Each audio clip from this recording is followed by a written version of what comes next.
Welcome to episode 275 of Sports Geek. On this week's episode, I chat with Aussie basketballer Chris Anstey about how his Mavs upset the Last Dance Bulls. Welcome to Sports Geek, the podcast built for sports digital and sports business professionals. And now, here's your host, who is a handy point guard who must be defended for three-point shots, Sean Callanan.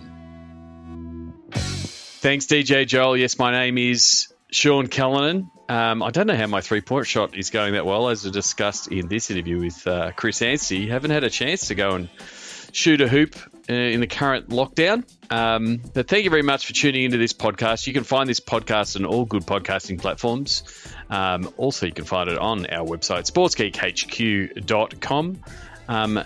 And you'll also find it in the Sports Geek newsletter, which you can subscribe to by going to sportsgeekhq.com/SGN. As always, you can contact me. You can reach out. I'm very contactable. Sean at sportsgeekhq.com or at Sean Callanan or at SportsGeek on most social media platforms. And you can also join me for a live Zoom call. We've been firing up the Zoom calls over the last couple of weeks. They've been really interesting, great discussion, being joined by some of the podcast guests. Previously, we've had Todd Kaflish, Steve Pastorito, Lenny Go, Casper Heisenberg have all joined on the Zoom, and I've probably forgotten one or two, and my apologies. Stacey McGrainer has also joined. So what I want to do is each week, starting to get the format right, is have a bit of a theme. So last week the theme was looking at media and how it's changing, how it's evolving, both in the DC during COVID and PC post-COVID. So yeah, it was a really good discussion last week on both the calls. The calls are held on Wednesdays, 10 a.m. here in Australia, which fits at 5 p.m. for my friends in the US, in the western part of the US. For PST. And then Thursdays we have one at 8 o'clock, 8 p.m. Australian Eastern Standard Time, which is around midday from friends in Europe and early morning for those in the UK. So those Thursday ones at 8 o'clock, I might or may not be drinking a beer to finish off my day, but the conversations still seem to flow. So we'd love to have you on board. Go to sportsgeekhq.com/Zoom calls. Or you can find that on sportsgeekhq.com to register. Register every week so you get the new fresh Zoom link. We don't have any Zoom bombing on the Zoom calls. So this week it's going to be all about digital. What's it going to look like during COVID? What are people doing? What's the landscape going to look like post-COVID? And then next week, May 6, 7, I should say, we're going to look at the world of sponsorship, how it's being disrupted, what people can do. So I want to get into this episode, but before I do, I just want to talk about the Patreon campaign.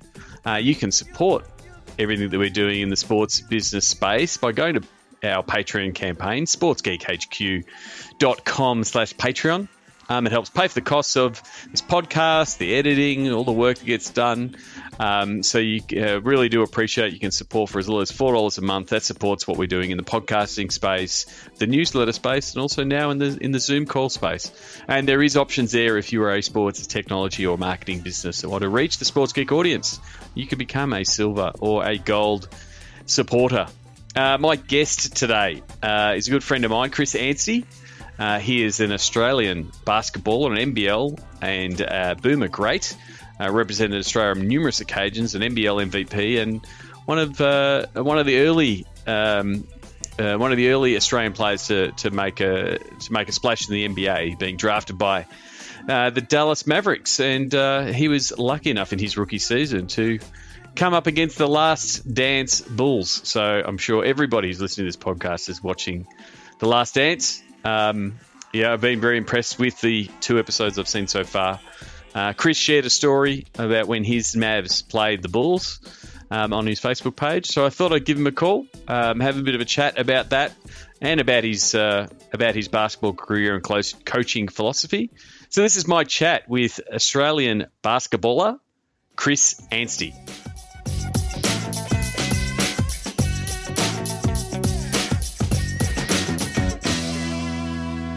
Very happy to catch up with a good mate of mine, known him for many, many years. Chris Anstey, former basketballer, played in the NBL and also in the NBA, and recently wrote a really great Facebook post that coincided with The Last Dance. So I want to chat about it. Chris, welcome to the podcast. Hey, Sean, thanks for having me. It's amazing what writing can do, huh? It's been a lot of fun with this spare time. Yeah. Well, so I mean that was the trigger. But as I said, we've known each other for a long while. I think I remember meeting you.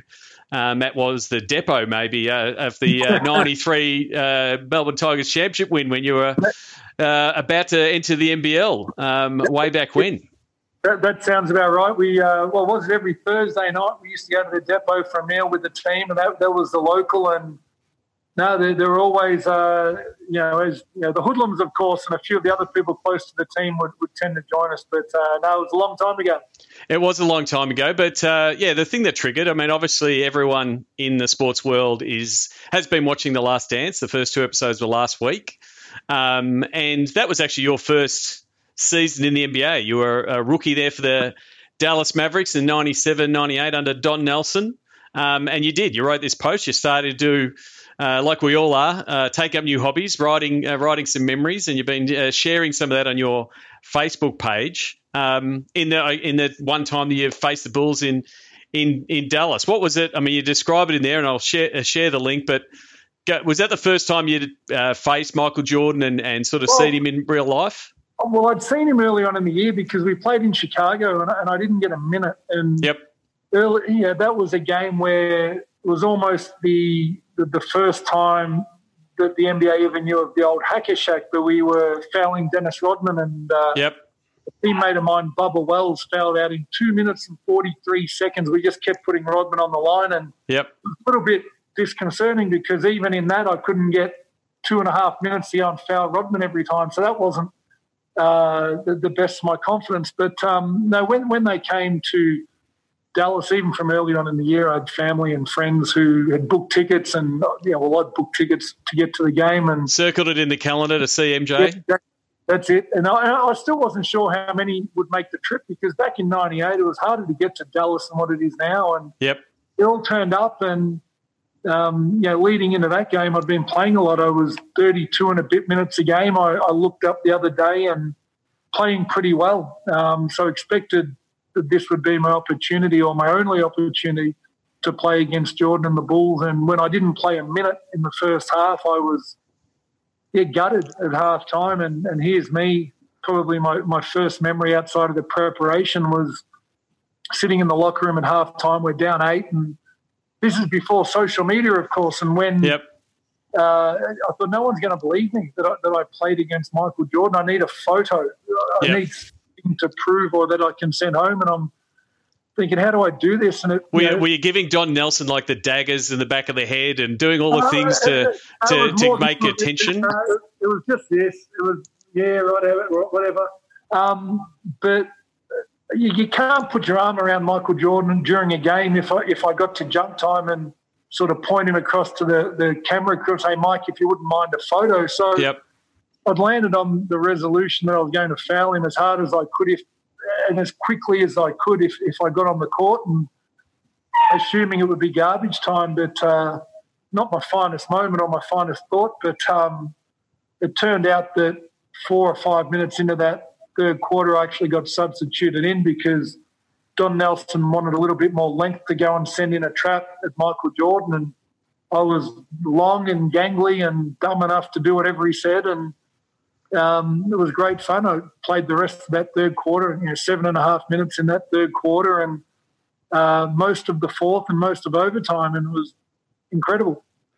I mean, and really, it was a comeback. You shared the full game and the highlights, but like the game should have been over. 10 minutes down 10 with 2 minutes to go.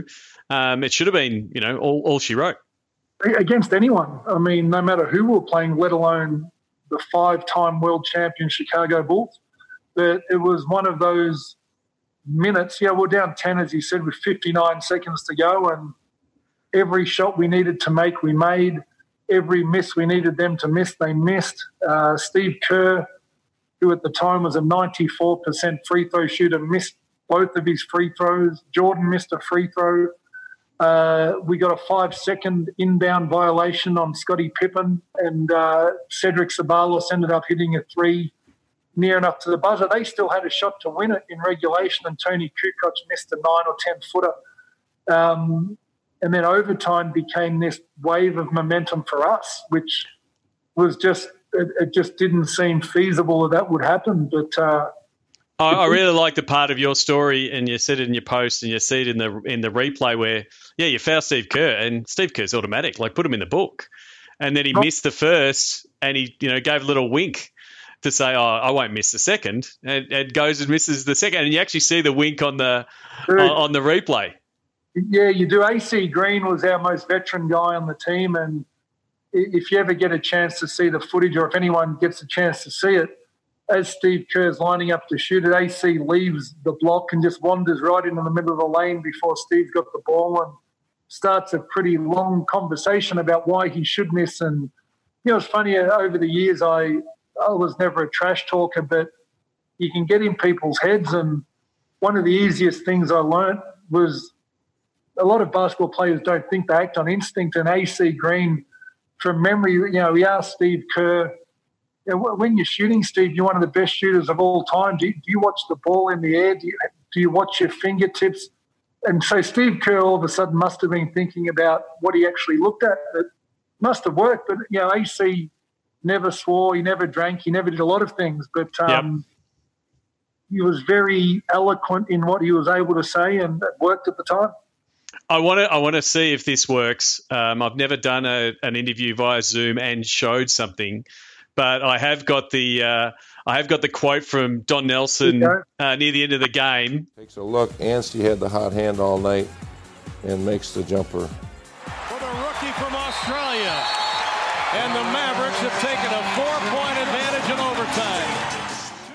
Now here's a play in which it's just a gutty play, because Rodman is one of the best offensive rebounders in the game, and you got to face up to these guys. He also is a pretty dirty player, so he's pulling, grabbing here, and Anstey just lets him know he's not going to put up with any of that foolishness.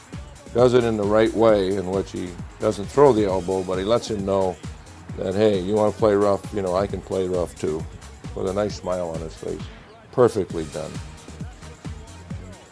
And he says, hey, mate, you want to play rough? I play rough too, and I'll scar you, I do. Hot hand all night, only for in the second half there. Yeah, I couldn't hear it, but I know exactly what he said. I watched it last week. I certainly didn't have the hot hand in the first half unless he was watching warm-ups. But that jump shot, put us up 4, and I had a dunk a little bit later on in overtime that put us up, I believe, 4 or 5 as well. And it was just incredible. It was right place, right time. By then I'd reverted to habit and instinct, I suppose, and it became another game. And just to be a part of that memory for myself, I suppose, but my teammates, was incredible to do it, but at the same time, incredible not to stuff it up, because we put ourselves in a position to win. And the last thing I think anyone wanted to do was be that guy who let a win like that slip. And then follow up, and we hear later Don Nelson sort of goes through your little tussle with Dennis Rodman, and the talking about getting inside people's heads. That was sort of his stock and trade. What was that experience like coming against the Worm? Well, that was incredibly difficult for someone who never looks to shoot the ball. Just always had to work, and I learnt a lot of the craft around how to get teammates open and how to position yourself to rebound away from the ball. But my job was to niggle him, push him, and if anyone's ever got the time to watch the game, you just see us both hitting each other all game long, which probably for me always was one of those guys. Even when I got to the Tigers to end my career, there were times I switched off a little bit and cruised at the start of the game, but the minute someone hit me, I switched on. And, maybe that game was a little bit, for me, what was to come. But it was great to go against him. But that little tussle for me at some level was, all right, I kind of got to him a little bit because everyone knows his history. They know what he's perceived to be, but I made him bite, and more than anything, that might have been my third rebound for the game. He probably had 19 or 20. I haven't looked at the stats, but that one I got was important. Yeah. Oh, well, Don Nelson, I mean, unfortunately with this video you can't hear it, but Don Nelson liked it and liked that you sort of stood up yourself, but he must have one of the worst Australian accents, I think, of all time. It was really, really bad. And I think Americans have gotten better, but back then when I said I came from Australia, people still thought that was further south in the United States. It was crazy. There was a lot of geographical ignorance in Texas. I love them, and there's some incredible people, but they just didn't learn too much outside Texas or the United States. So that was a highlight, I guess, for that season, because it wasn't the greatest season for the Mavs that year, or your rookie year. How was that contrasting with the next year when you got to play with two guys that went on to be, they will be Hall of Famers, Steve Nash and Dirk Nowitzki?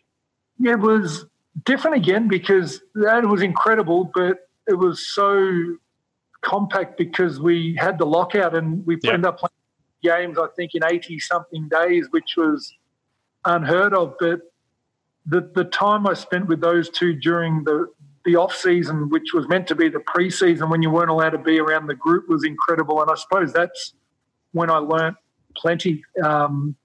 There's also a story on my Facebook page about Steve. He was the hardest working basketball player I've ever come across, and people tend to forget that he struggled a lot when he first got to Dallas. His performance was bad, but he'd be caught out working late nights, and I ran into him one night working on a runner, and I'd seen him do it, and I found out he did night after night after night, and then saw him, and he was getting booed by 15,000, 18,000 home fans every night, and never dropped his head, never stopped working. And, he went from being someone that Dallas were really unhappy about trading for to someone that they wish they had have kept, and a two-time MVP of the league. So those two guys, for me, not only worked as hard as anyone I've known, but probably remain the same people they did then. I mean, I caught up with Dirk and he took the time to send a singlet to my daughter when he heard that she got injured, and we caught up with him, and my daughter loved meeting him just last year on her college visits to the United States, and he's always been really generous. So for me, those two guys have every right to probably be a little bit standoffish. They've achieved incredible things, and they're just the same people. If you didn't know basketball and walked into a bar, you'd have a beer with these two guys and they'd be normal people, which is a huge compliment. But also the stuff that you did say about Steve Nash was the amount of work he was putting in on shots that he wasn't putting into the game until he got it right. Like, just the amount of work that he would put in to work on a off-foot runner and those kind of things till he got it down, and then he started rolling out in the games. People don't realise the amount of work that those guys would put in on their craft. Yeah, Steve wouldn't even bring something he was working on to team practice, let alone a game, until he drilled it for hours and hours, because he thought to try something new at team training was selfish. Yeah, that to me resonates still, and resonates at work as well. That everyone wants to at work to have their professional development during work hours, and they want to experiment during training. Where he was always, you do that in your own time, and your time with your team is to work on team elements of your game. And again, he was the best I've known, and I couldn't tell you how many hours he spent on that runner. Like you say, his off-foot shot, things that people hadn't seen, and he made them look a little bit easy by the time he brought them out of training and a game, but people didn't really know how much time he put in on. Do you think someone like Nash, like in the current accelerated game, like he was sort of the forerunner of it, do you think he would be even better in today's NBA that has more shooting and really guard-driven, even more so than it was then? Maybe. It's hard to tell. It's an interesting one. I think a player like him who handles it so well and he's so creative, and probably more than anything I'd say about Steve, adapts to his current environment. He was never the same. He just kept evolving, that he'd find a way. And I think Dirk's the three hardest things in basketball to guard are speed, size, and space. And shooting gives you the ability to create space, and Steve's skill in shooting was incredible, and Dirk's was the same. So I think you'd find a way for both of them to be successful, even as they slowed down a little bit.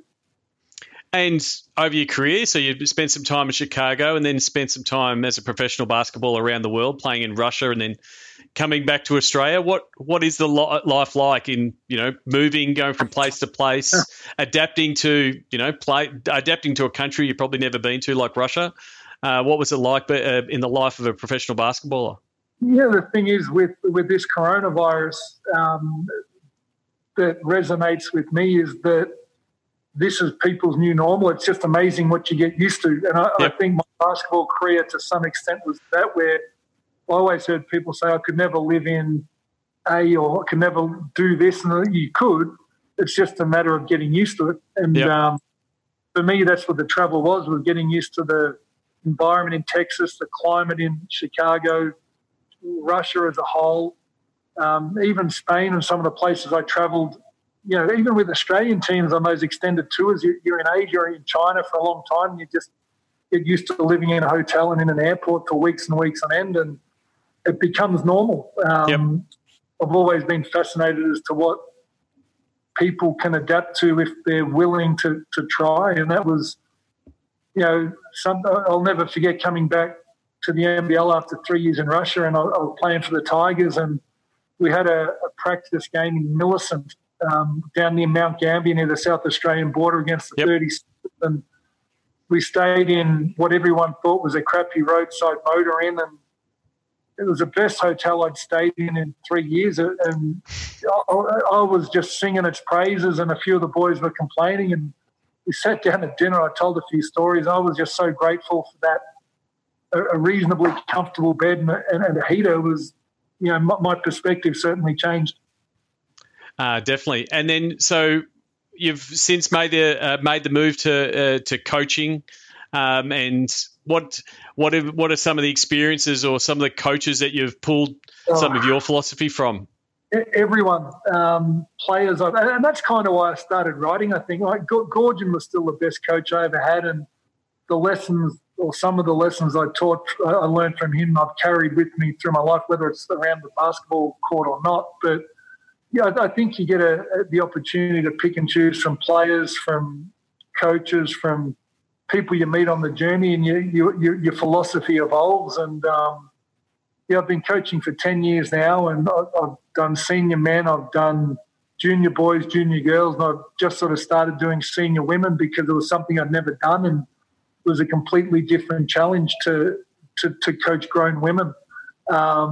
So I'm still evolving. I'll be a different coach in 2 years to what I am now. But if there's one thing that I know that sport's all about, and I think probably work as well, it translates to corporate. It's about empowering people and helping guide them to figure out how they can be successful and finding what's right for them, not what's right for the coach or the boss. And that's something, as a player I was proud of. I was able to figure out how good I could be, and I love finding ideas to try to help players that I coach be as good as they can be, and hopefully it fits. Do you think that's part of what the coaching ecosystem or philosophy has evolved a bit, where it's very much empowering the player and the care for the player and the connectedness of the playing group? If you look 20 years ago, it was the coach delivering their message. It was their way or the highway, and now we're seeing across both basketball. Steve Kerr, it's all about the joy of playing and having joy and that kind of thing. And we're seeing the same in the AFL with Damien Hardwick and Nathan Buckley, putting their arms around the player. Is that something that is part of your coaching philosophy? I think it existed. I just think it wasn't as common. And the really successful ones, I think you'll hear Greg Popovich and Phil Jackson speak of joy. And when I look back at Brian Gorgon back in 1995, we were going to his house for dinner. We spent time with his family. He'd visit us.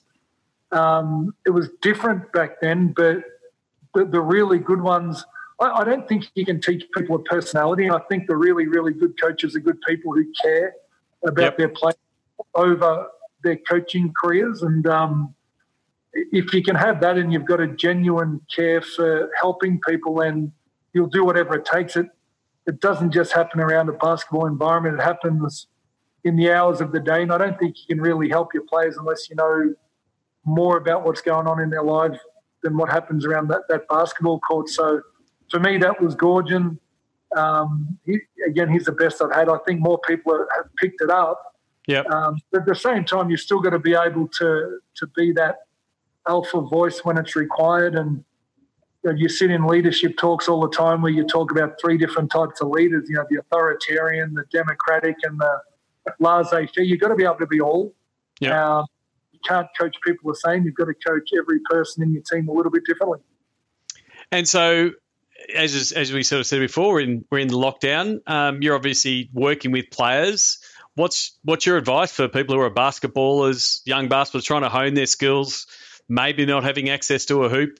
Yep. What are some instructions you're giving your players? Don't use it as an excuse. There are going to be plenty of people who come out of this time, saying it was too hard and they weren't able to do. I couldn't. You're still able to find something. So, adapt. But it's it's not about skill all the time. I think if I hadn't have found a weight room when I weighed 87 kilos, I never would have been that good. I think, so many young players, especially in basketball and especially in Australia, spend so much time playing for so many teams that they don't invest anything into their body and they don't invest anything into their understanding of the game by watching other people. I think it's this incredible opportunity to invest in their body, to strengthen their legs, their core, so that they can run faster and jump higher. I think that will create better players as much as what all of the three ball dribbling. I mean, I've never played in a basketball that's had three balls on the court. I've never played in a game of basketball that's got a tennis ball, and I understand dexterity and perception and all those kinds of things, but they're gap fillers. I think lifting weights properly, learning to understand how your body moves, becoming more agile, those sort of things people will get so much more benefit out of than hours and hours of ball handling that I'm seeing online. Yeah, definitely. I mean, when you look at the very top of the NBA, best players, Kareem, LeBron, Michael Jordan, they all did that extra stuff in strength and body that were way ahead of their time then to prolong their careers. So look, I'm pretty good at maths. I used to do that, and on average, if you're not a point guard, you've got the ball in your hands less than 4% of any particular game, and 96% of the time you don't have the ball in your hands. Yep. So we 96% of our development with the ball in it. It doesn't make sense. So we've got to invest in understanding how we play without the ball, and investing into the physicality to be able to get to the spots we need to get to without the ball. Yeah, very good. Before we wrap up, I did want to talk about a mate of yours with the Magic. As a Tigers fan, I did enjoy bagging him a lot from the stands and having the banter. But your mate Parky's going through a tough time. Yeah, he was diagnosed with stage 4 cancer last year, and mate, he's been battling like crazy. He's been through 4 bouts of chemo. He's been through 6 weeks of daily radiation, a whole bunch of things. And, he was given 12 to 14 months to live in December. And it seems like he's been able to extend that a little bit, but, he's still battling and hoping to find a way to battle in a remission. And, the basketball community's circled around him. And, look, if anyone listens to this and they want to go and look it up, if you look up what DZY on Facebook, and there's a donation page. If anyone has it in their heart to donate a couple of dollars or forego a coffee next week or whatever it might be, I know how much it's cost him. We've achieved the goal that they set, but it doesn't even impact what he's out of pocket. It's expensive to get sick. So Parky's a champion. He's battling like crazy. He's one of my best mates, and we're all doing everything we can to help him. So whatever it is, he's a superstar.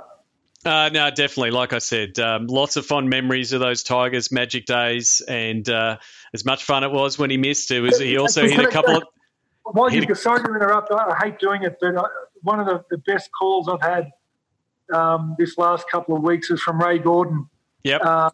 As you'd be aware, and people who listen to this might be aware, Ray Gordon and Andrew Parkinson absolutely hated each other. Yep.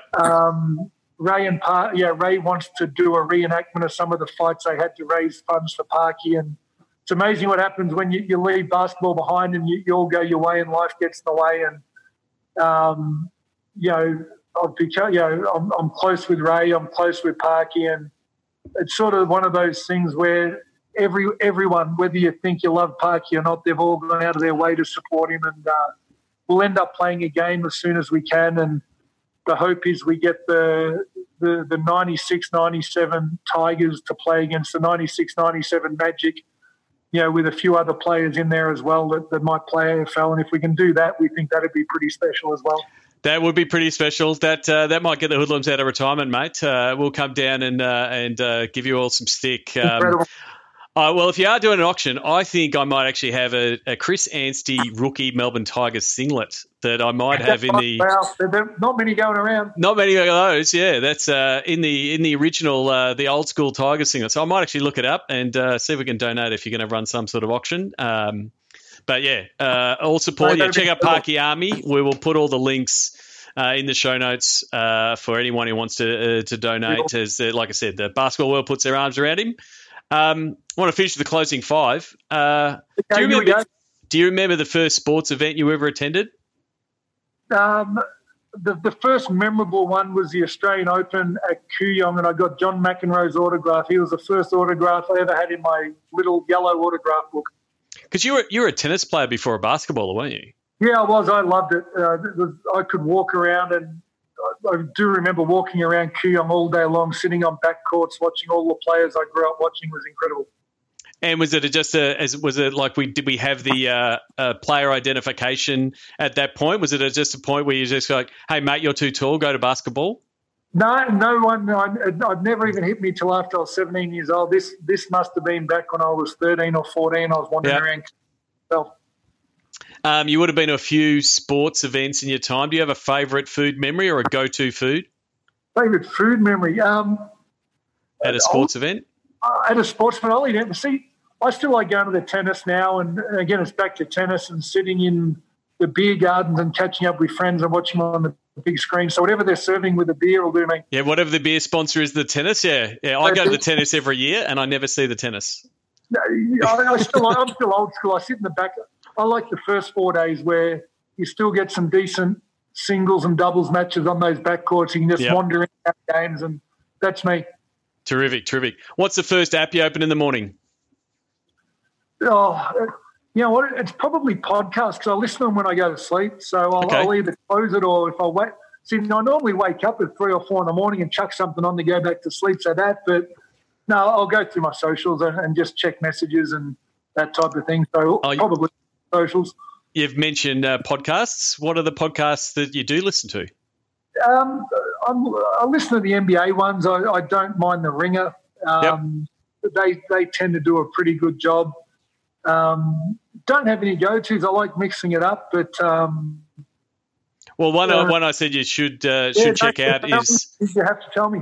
Yeah, is the Steve Kerr and Pete Carroll, effectively because they're on a break. They're effectively doing a podcast talking about their coaching philosophies because they've got the time, and I think they've just released a second episode today on the Ringer channel. So I think it's called Flying Coach. Interesting. Just they're not talking X's and O's of wide receivers and point guards. They're really just talking what are the big philosophies and how they go about the coaching business, and they're two of the best. But they sure are. I'll definitely listen to that. Who should podcast listeners follow that you follow, that you consume or read, or that they should check out? Yeah, it's not a podcast, but I still love reading all of Paul Shirley's stuff. I play with him in Russia. He's written for ESPN in the past. He's written a couple of books. Paul Shirley is incredible. He's just so eloquent. And he wrote a book called Can I Keep My Jersey? And it was the most probably real look at what the NBA really is for people who don't eat, sleep, breathe it. Okay. A really, really good book for the basketball fans out there. But I think you go with the times a little bit. You come across people you like, you come across people you follow. But for me, it's never the one person that changes. I like changing my mind. Yes, definitely. Paul Shirley. Oh, we'll look it up. Lastly, what social media platforms your MVP? What's your go-to? Right now it's Facebook, just because I've been able to post these long-form stories. And probably the reason I did it was probably the reason I started coaching was I'd learned from so many incredible people who aren't able to coach everyone, and I wanted to share some of the lessons, and it's the best for me to put those long-form stories on, and the response has been incredible. I've been really surprised and a little bit humbled by the interest in them, and I'll continue to write them, and I'll continue to share them, and all the others. Instagram, my 18-year-old daughter, I can't get off. The young kids tend to love Instagram, and then Twitter is where I get my news from. We're not going to see you doing a dance routine on TikTok with your daughters anytime soon? You will never. If you see me on TikTok, call me up and actually come around over and punch me in the face.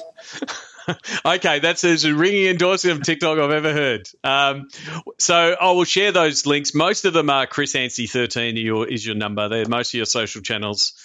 Chris, thanks for coming on the podcast. I look forward to catching up with you for a beer down the track and maybe at that game for Parky. And we'll share the links for the Parky Army there as well. Thanks for having me, Sean. Great to chat.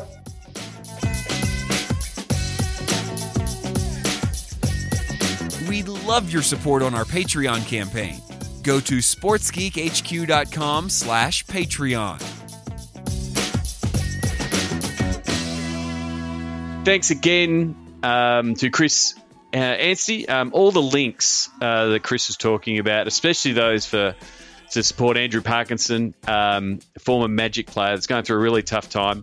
I didn't get to talk about it then, but obviously we were big rivals. Melbourne Tigers was my team, and as leader of the Tigers Hoodlums, as Chris was talking about there, we actually we bought a box underneath the goals at a Magic game. Under a fake company name, because we knew they wouldn't let us sit in those seats if we said who we were.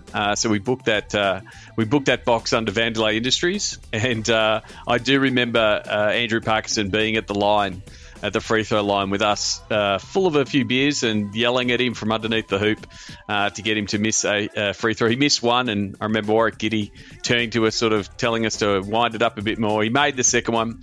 Parky was a great competitor, and we wish him all the best. I will dig out that Chris Anstey rookie singlet and see if we can donate it to an online auction or whatever. And I do hope post-COVID we do have a charity match and bring some of those old basketballers out to play and raise some money for Parky. But the links for that are in the show notes. sportsgeekhq.com/275. Last episode, I introduced a new segment.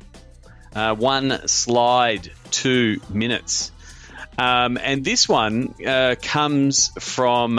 I was using it for a while, but it was actually... I think this... I used this slide. I pulled it from a presentation I did with the guys at the SBS. SBS is a broadcaster here before the World Cup, and sort of talking to them a little bit about where digital fits and what they could do. And this slide was titled "How Marketing Has Shifted." So again, the links the picture of this will be in the show notes, but it pretty much describes the was and now. And I'm assuming that James, being so good, has already got the ticking clock on it. I've only got 2 minutes to do this. And the was that there was two parts. There was creative and channels. And so if we're looking back in the Don Draper era of ad agency land, it was all about the creative. It was all about the big story and the big TVC. And so much of the effort was put into the creative, and the channels were just the things you put them on, because again, they were limited. It was TV, it was radio, it was print. There was very limited channels. Now we've seen an explosion in channels. We've got multiple digital channels with different formats. So we've got Facebook and Instagram stories, and we've got TikTok, and we've got Twitter, and we've got Pinterest, we've got YouTube, we've got different lengths of video, all of those kind of things. So the creative has got squashed because knowledge and understanding of the channels themselves is taking up a really big chunk of marketing resources and marketing brain bandwidth. Then the other piece is all the tools that you have to use to be able to navigate all of those channels, whether they're third-party tools that plug in to allow the posting, whether they're tools to be able to do the analytics and those kind of things. So the marketer, and the digital marketer in particular, has to be across all three of those facets. It can't just leverage, well, we're going to just do a really great creative and it's going to fit on all platforms, which is what previously happened. And that's the disruption, I think, that's happening across marketing overall and advertising overall. So I think, that's only got more complicated and more complex because, the marketing technology landscape keeps changing. The chief MarTech infographic that I kept using is now at 8,000 different tools. Like, there's so many tools in that space. So as a digital marketer in these times, you've really got to know your channels and how to present on those different channels, which again is very much the distribution piece for what we're doing in digital dollars, but understanding of the tools around it and how to access those tools, how to best leverage those tools. And so in some instances, in its simplest form, it's things like understanding the different ways to publish on the different platforms, what you be using, that kind of thing, and the advertising product that sits behind it. I believe that's a really valuable tool for a lot of the channels. That's the nuance, that's the difference that marketing has shifted. It's moved away. There's still a massive need for creative, but also creative with the knowledge of the tools and how the channels work. It's entwined now. So that's it. 1 slide, 2 minutes. There's the buzzer. Thank you very much, James. So that's the new slide. Oh, that's 1 slide, 2 minutes. I've got to get my segment names right. So I hope you enjoyed that. The link to that slide is in the show notes, sportsgeekhq/275. The other segment was do this today. Again, we haven't gone and got new fresh things yet, but do this today. This is one tactic that you can implement today that will improve your life. Now, everybody, and I mean everybody, is currently having Zoom calls. You might even be coming to the Sports Biz Zoom calls, which I hope you do. But now everybody is doing it. And for someone like myself who have used Zoom and GoToMeeting before that, for the last 10, 11 years now, it's quite strange because until 4 weeks ago, I rarely turned on the webcam. Most of the time we were just talking and I would share a screen and would effectively work through things. It's normally how I would work, or I'd be presenting something, but rarely having the camera on. But now it's normalized it. So now we are seeing people's faces. People are playing around with the backgrounds, those kind of things. But the thing I think you can do on your next Zoom call that people aren't leveraging enough is the chat box. So what I've been doing and what I've been playing around with in recent Zoom calls is sort of using Zoom and treating Zoom a little bit like Twitch. So in Twitch, when you're engaging and you're playing a game and you're talking to your fans or talking to people who are watching, you will put a call out to say, oh, do you agree with that? Put a 1 in chat or put a yes in chat. And so the people who are watching, it gives them something to do, keeps them engaged, keeps them leaning in. So whether you're trying to entertain or facilitate a discussion like I might be doing on a Sports Biz Zoom call, or just having a regular meeting, the tendency or the issue you don't want to have is people switching off, leaning back, not listening, not being engaged. And using the chat box is very effective in that way. So whether it's what do people think on this, rather than get everyone to put up their hand and those kind of things or yell out, you can drive that conversation into the chat and have this secondary piece. And then I think the second one, and I'm trying to be more mindful of this as someone who's running a meeting or running a Zoom call, I'm naturally going to talk and fill as much air as possible because I'm a podcaster and that's my voice. That's what I do. But there are people that don't do that naturally. So if you're a quiet person that wants to join in the conversation, that isn't someone that will click the raise hand button or put their physical hand up so they're noticed, use the chat box to have that say or make that point. And so the moderator or the facilitator hopefully sees that and might pull you in. Or if you don't want to be spoken to, they can ring your point and bring it to the general table, or you will have this secondary chat. So I think there's a lot that can be done in the chat box for a Zoom call. So next time you're on a Zoom call, drop a link in the chat, say hello in the chat, drop an intro in the chat. the things that you can do. Like I said last week, if you've got an idea for a segment or something you'd like me to tackle in the podcast, please let me know.